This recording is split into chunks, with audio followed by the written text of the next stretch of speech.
Olá, galerinha massa, eu me chamo Roninho dos Teclados, sou estudante de letras e amanhã eu vou apresentar um seminário sobre Pablo Neruda, numa disciplina chamada Literatura Hispano-Americana.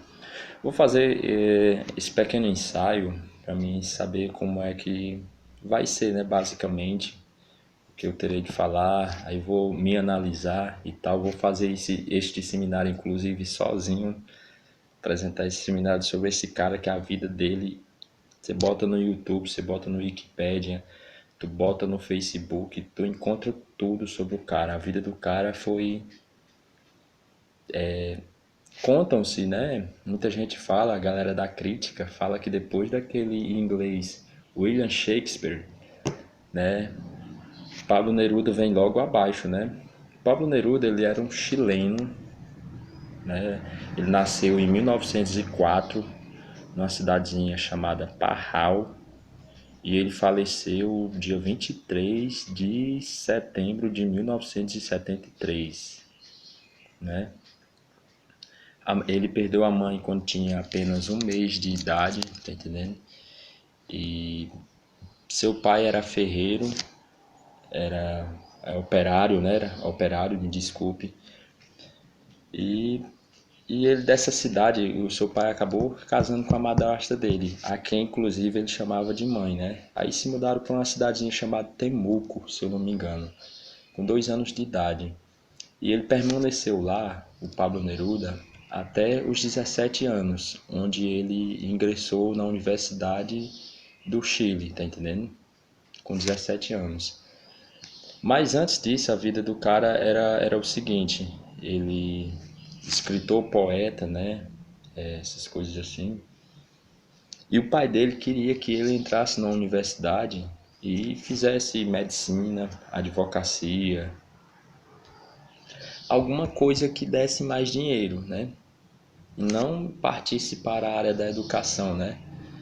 Ser poeta ou alguma coisa, ser licenciado em alguma coisa, né? Tá entendendo? Até hoje, a galera que parte para a área da educação, né? Eu venho pelejando na minha universidade, eu comecei em 2010, aí abandonei por precisar trabalhar, né? Aí eu estou voltando agora. Até hoje a galera tem isto aí, né? Tá entendendo? Que a educação é muito desvalorizada, né? Os professores e tal. Aí para ele conseguir fugir, mas ele queria essa vida de poesia, poeta, né? Para ele conseguir fugir dessa área sem seu pai o culpá-lo, sem seu pai o responsabilizá-lo, né? Sem seu pai o denegrir, ele começou a codificar o seu nome, que era Ricardo Neftali, Ricardo Eliezer Neftali Reyes Bolsoalto, né? Era o nome dele. Depois vocês pesquisem aí bem direitinho, que você encontra tudo sobre o Pablo, né? O Pablo Neruda. Aí, galera, ele começou a codificar o seu nome para seu pai e os demais da família não perceberem, né? Aí, como ele gostava muito, inclusive ele entrou até na Universidade do Chile para fazer, se eu não me engano, pedagogia e francês. Ele era apaixonado por francês, né? E inclusive esse Pablo era de um francês chamado Paul Verlaine, alguma coisa assim. Eu vi gente pronunciar parecido com isto aí. Depois a galera pesquisa aí. E esse Neruda foi de um cara chamado Jean, alguma coisa assim, Nepomuk Neruda, tá entendendo? Que era um tcheco, né?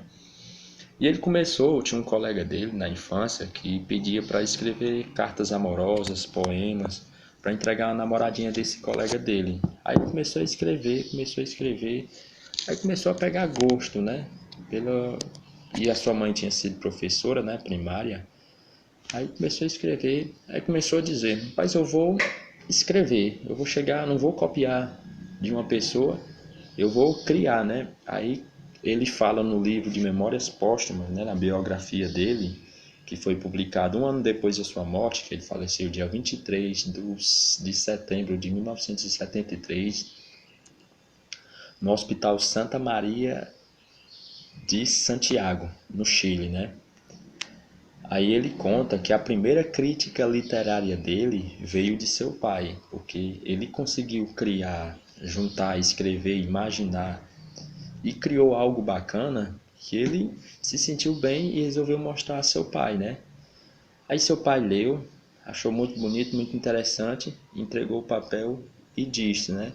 Rapaz, onde foi que tu copiou isso aqui, rapaz? Né? Bacana, beleza. Pronto, só disse isto. O Pablo pegou, botou no bolso e saiu. Isto ele revela no seu livro Confesso que Vivi, que é uma espécie de... Uma espécie não, é uma biografia de tudo que ele viveu, né? Ao longo do tempo, né? Aí ele conta que foi a primeira crítica literária, né? Isso eu não lembro a idade, mas ele era pequeno, né? 8, 9, 10, 11 anos. Você vê que com 17 anos ele já estava na universidade. E outra coisa, ele escrevia, não sei se era poemas, era alguma coisa, num jornal chamado Amanhã. A, né? Manhã, né? Separado. Não é amanhã, ontem, hoje, a, né? Espaço, manhã. Isto novo, né? Com 19 anos, o Pablo, ele também publicou seu primeiro livro, que foi o Crepusculário, para tu ver como a vida do cara começou cedo, né? O Crepusculário. Aí também ele fala que ele abandonou, tipo assim, abandonou a, a universidade, porque precisava trabalhar, precisava juntar dinheiro para lançar os livros. O esquema dele era poesia, era escrever, era tá a canetinha. E outra coisa, também ele fala que ele gostava muito de caneta verde. Ele só escrevia se tivesse com a caneta verde. Ou se fosse alguma coisa, um papel, alguma coisa que tinha que assinar de uma definitiva cor, aí ele quebrava o sigilo, né? Quebrava a regra. Mas se ele fosse escrever alguma coisa, se não tivesse a caneta verde, ele não começava, e se acabasse a tinta, ele não terminava o poema. Tinha que ter a caneta verde. Fora as várias coleções, né, que ele tinha de conchas, ele era apaixonado pelo mar, pelo vento, pela natureza. Ele era ateu, ateu confesso, né, ateu dito, né? Ele era marxista, né? Do início ao fim, ele sempre levou a bandeira do comunismo, do socialismo, os ideais socialistas, né? Inclusive, no Chile ali, talvez uma das figuras mais emblemáticas hoje política, tanto geral, comunismo, direita, em toda geral, política lá do Chile, talvez seja até ele, inclusive, né? E ele era tão assim de um jeito que queria implantar o idealismo marxista, socialista, comunista, que no lugar dele se candidatar de um lado e o Salvador Allende, que era muito amigo dele, que inclusive faleceu no mesmo ano, 1973, né? Que ganhou as eleições, foi o primeiro presidente de forma democrática, comunista, esquerda, a se eleger na nossa América. Para não ter divisão da esquerda lá no Chile, ele cedeu o cargo, ele não se candidate para não dividir os votos e a gente ganha, tá entendendo? Aí, meio por fim, o Salvador Allende ganhou e depois nomeou ele como embaixador da França, se eu não me engano, não é? Acho que foi. Aí a vida do cara começou cedo, aí ele conta que ele acabou vendendo relógios, vendeu roupas, móveis, tudo que ele tinha, inclusive vendeu até tipo os direitos autorais do livro, para ele ter simplesmente o livro exposto, né? Tirado, né? Feito, produzido, né? Ele conta que a alegria dele, ele saía com essas coisas para vender com a certeza, né? Tão grande que um dia ele veria o livro publicado, né? E com 19 anos ele fez isto, né? Aos 27 anos, dá um pulinho, né?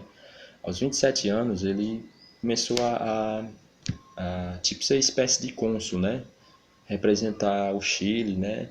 Em outros países ele foi lá na Birmânia, que hoje é o antigo Myanmar, né? Rangoon, Espanha também, né? Inclusive no tempo da Guerra Espanhola, que foi 1936 a 1939, ele, ele estava lá na Espanha, né? E de lá ele foi destituído do cargo. E de lá mesmo ele escreveu Coração na Espanha, né?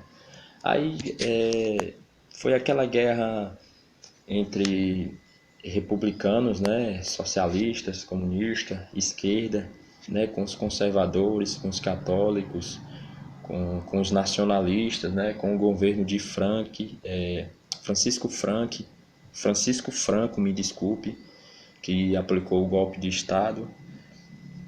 Aí tomou, né, o poder, né? Inclusive, até se você for pesquisar, o Real Madrid hoje é o que ele é graças a esse governo do Franco, tá entendendo? Do Francisco Franco lá no Chile, que investia pesado lá na Espanha, tá entendendo? Que era o time das colônias espanholas, né? Era o time do governo, né? Tá entendendo? Que para você, às vezes você se dá bem num país, né? Você vai ter que pegar a religião de alguém, você vai ter que entrar na religião, você vai ter que entrar no futebol, né? Como a gente vê muito até hoje, né? Tá entendendo? E naquele tempo torcer pro Real Madrid ou o Atlético, de início era o Atlético de Madrid, que era o time do governo, né? Mas do meio por fim ficou o Real Madrid, tipo, o time do governo era o Atlético, mas de um certo modo eles começaram a usar o Real Madrid. E naquele tempo torcer para o Barcelona, que era lá da Catalunha, era uma espécie de resistência, tá entendendo? Era uma espécie de contra, né? Era o governo da direita contra o governo da esquerda. É bem interessante. E foi inclusive foi uma das épocas que o Atlético e o Real Madrid paparam tudo, né? Tá entendendo? Né? Tá entendendo? Santiago Bernabéu, esse pessoal. Para não fugir muito, eu não vou entrar mais nesse assunto aí. A galera que tiver curiosidade depois pesquisem aí, né?